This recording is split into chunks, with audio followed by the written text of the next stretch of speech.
Hello, I'm Storm Tracker 18 Weather Chief Meteorologist Matt Schaefer. We'll talk about the top of the list here in just a second with Eau Claire. Most peak gusts today, first off, occurred last night before sunrise in most cases, and they topped out between about 45 on the high end and 35 on the low end.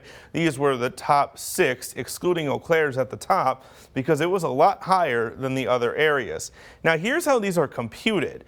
You look at the top of the hour wind gusts and find the largest one from the top of the hour. So it doesn't necessarily mean that that was the strongest wind. That's how it normally is until you get to a certain threshold, and Eau Claire hit that threshold. So none of these spots hit the magic 58-mile-an-hour mark. That's the weakest wind speed that's going to trigger one of these automatic storm reports, actually. And the reason being is, it seems like an arbitrary number, but 58 is equal to 50 knots exactly. So that is a threshold set by the National Weather Service. That's actually the minimum for a severe thunderstorm warning. If a thunderstorm produced that gust, there would have been a severe thunderstorm warning, but it was just the wind behind that low pressure system. That's why we had a wind advisory, by the way, is we were expecting these strong winds.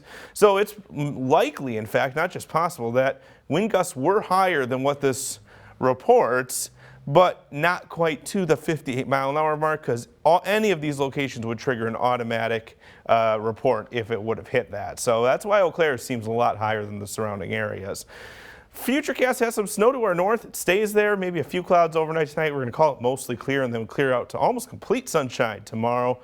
It's actually going to be cooler than we've been, but we started the week so much above average that even as we cool down into the 40s or highs, it's still above average, and it looks pretty good even as we head into Saturday. Maybe a few clouds from time to time. We're going to call it mostly sunny on Saturday, and then these clouds will work its way in on Sunday. Slowly, though.